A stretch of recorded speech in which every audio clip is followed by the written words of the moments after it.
Shalom umat Allah yang diberkati Tuhan dimanapun kita berada. Saya percaya kebaikan, kemurahan, kasih sayang Allah menyertai kita anak-anaknya. Tuhan dipuji disembah dalam setiap saat, baik melalui hati maupun sikap hidup kita.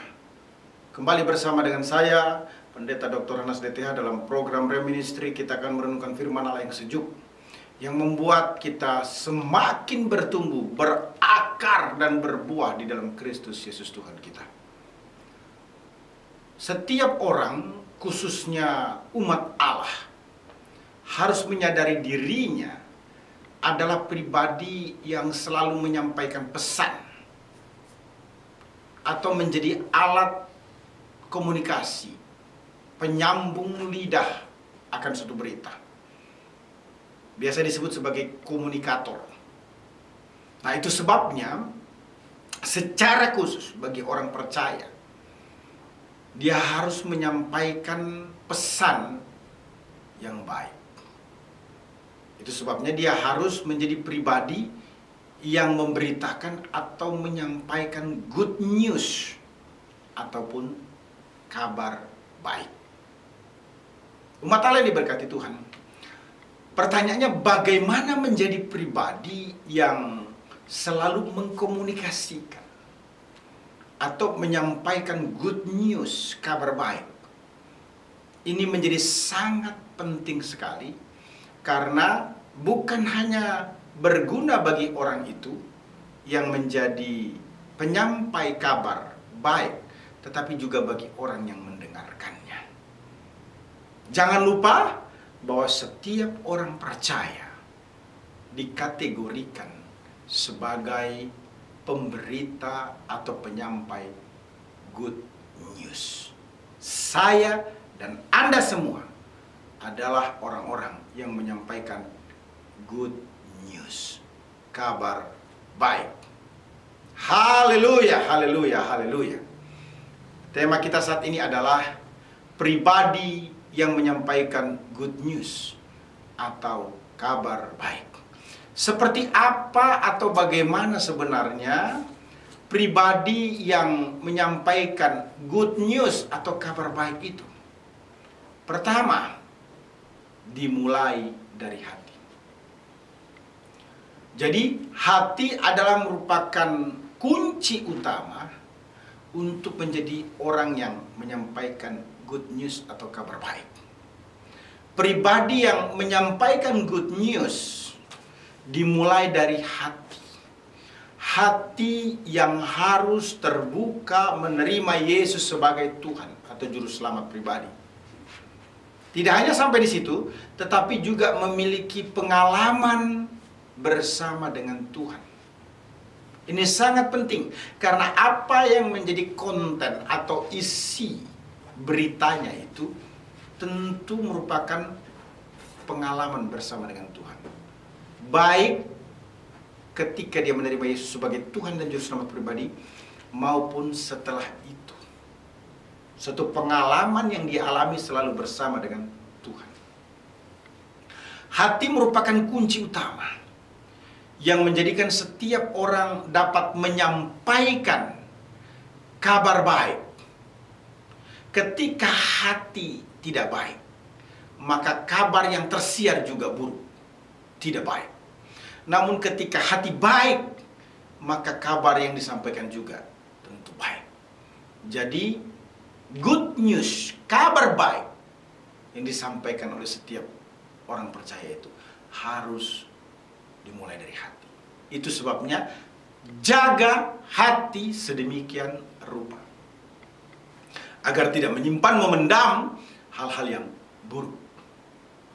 Hati kita harus terbuka untuk menerima Yesus secara pribadi, agar kita bisa menjadi penyampai kabar baik, menjadi komunikator untuk good news.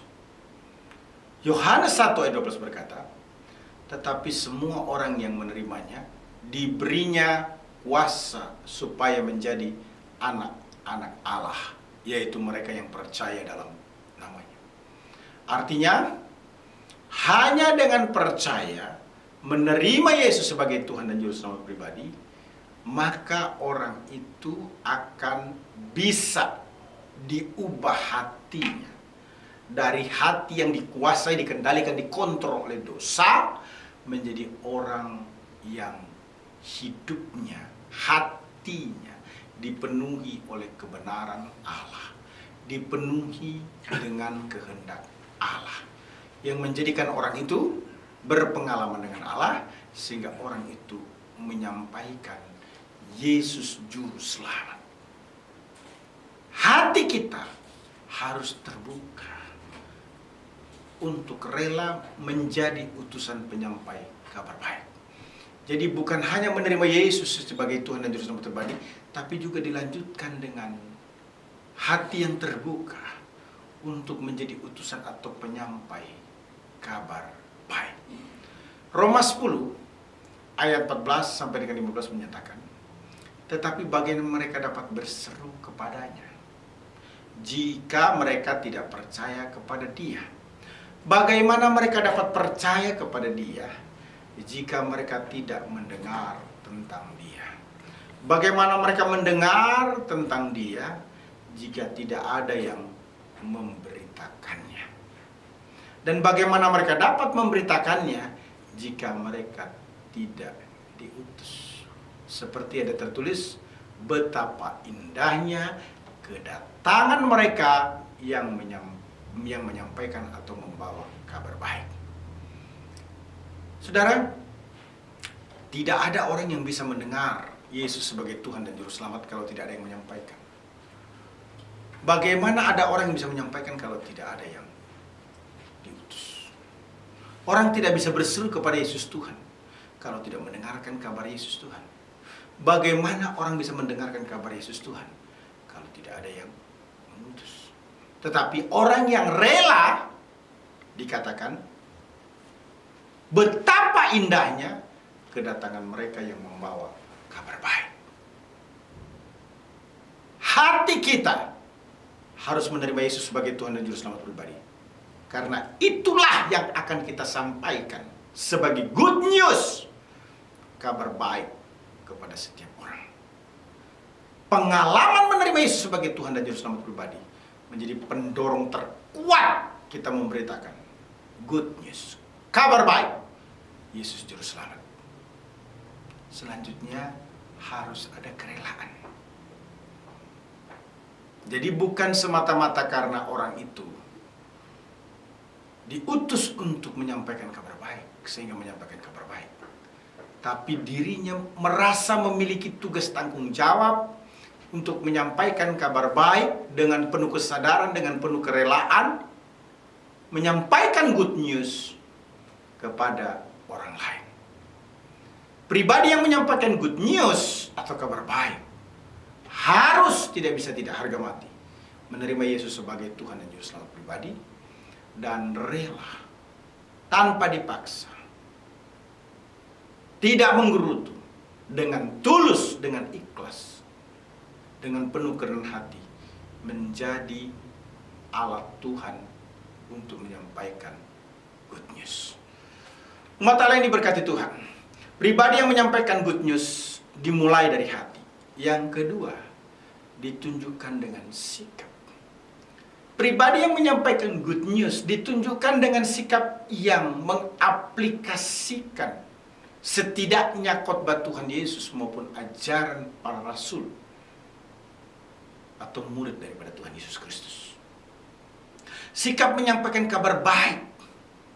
Kalau kita memperhatikan ajaran Tuhan Yesus dari khotbah di bukit dalam Matius pasal 5 sampai dengan pasal 7, hal yang paling menonjol adalah seorang good news adalah seorang yang harus berguna atau bermanfaat bagi orang lain.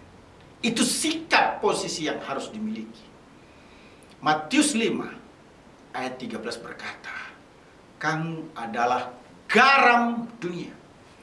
Jika garam itu menjadi tawar, dengan apakah ia diasinkan? Tidak ada lagi gunanya selain dibuang dan diinjak orang. Sikap menyampaikan kabar baik adalah menunjukkan keteladanan yang baik melalui perkataan, melalui tingkah laku, melalui kasih, melalui kesetiaan, dan melalui kesucian. 1 Timotius 4 ayat 12 memberikan dukungan hal tersebut. Jangan seorang pun menganggap engkau rendah karena engkau muda.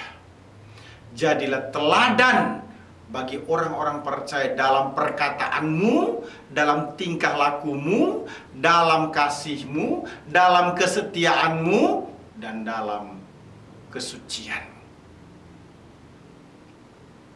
Umat Allah yang diberkati Tuhan, seorang pribadi yang menjadi penyampai good news dimulai dari hati, dilanjutkan dengan membuktikan sikap yang berguna, bermanfaat bagi orang lain, sikap yang menjadi teladan.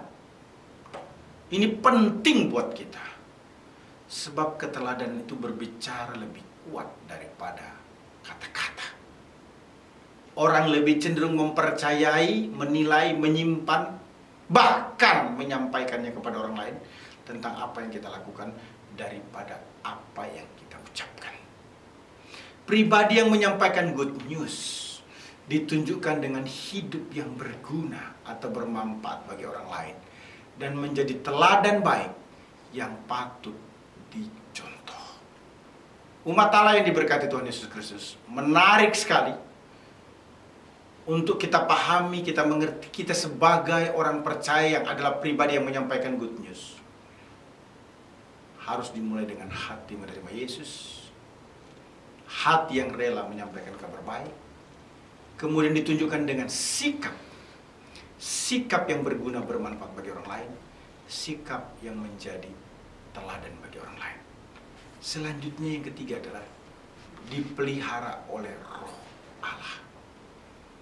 Pribadi yang menyampaikan good news dipelihara oleh Roh Allah dalam kekuatan Roh Kudus melalui doa, kesalehan hidup, merenungkan firman Tuhan maupun pelayanan.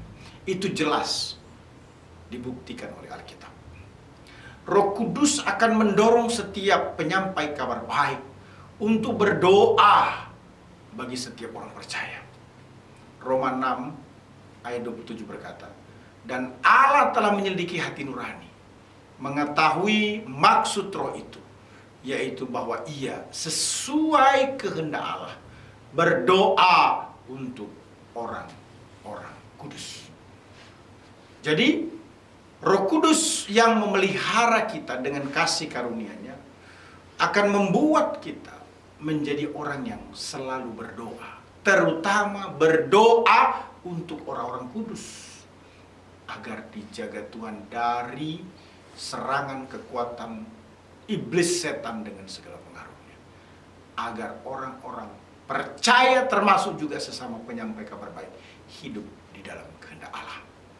Roh Kudus membantu setiap orang yang menyampaikan kabar baik untuk berhasil mengenal atau memahami Yesus Kristus. Nasihat dalam 2 Petrus 1 ayat yang ke-5 sampai dengan ayat yang ke-8 membuktikan hal tersebut. Justru karena itu kamu harus dengan sungguh-sungguh berusaha untuk menambahkan kepada imanmu kebajikan, dan kepada kebajikan pengetahuan, dan kepada pengetahuan penguasaan diri, dan kepada penguasaan diri ketekunan, dan kepada ketekunan kesalehan, dan kepada kesalehan kasih akan saudara-saudara, dan kepada kasih akan saudara-saudara kasih akan semua orang. Sebab apabila semuanya itu ada padamu dengan berlimpah-limpah, kamu akan dibuatnya menjadi giat dan berhasil dalam pengenalanmu akan Yesus Kristus Tuhan kita. Roh Kudus menggerakkan setiap penyampai kabar baik untuk merenungkan, bahkan menyukai firman Tuhan. Mazmur 1 ayat 2 sampai dengan ayat 3 berkata, tetapi yang kesukaannya ialah Taurat Tuhan, Yang merenungkan Taurat itu siang dan malam, ia seperti pohon yang ditanam di tepi aliran air, yang menghasilkan buahnya pada musimnya, dan yang tidak layu daunnya. Apa saja yang diperbuatnya berhasil. Roh Kudus menyebabkan setiap penyampai kabar baik melayani dengan berapi-api. Roma 12 ayat 11 berkata, janganlah hendaknya kerajinanmu kendor, biarlah rohmu menyala-nyala dan layanilah Tuhan. Roh Kudus memampukan setiap penyampai kabar baik untuk hidup dikontrol atau dikuasai oleh Roh Allah. Efesus 5 ayat 18 berkata, dan janganlah kamu mabuk oleh anggur, karena anggur menimbulkan hawa nafsu, tetapi hendaklah kamu penuh dengan roh.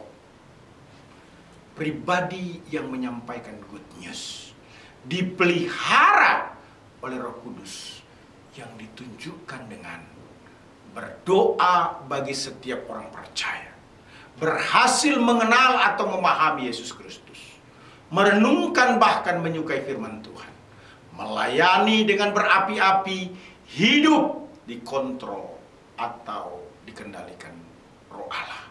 Umat Allah yang diberkati Tuhan, ada 3 hal penting terkait dengan pribadi yang menyampaikan good news atau kabar baik. Pertama, kabar baik dimulai dari hati. Kedua, kabar baik ditunjukkan dengan sikap.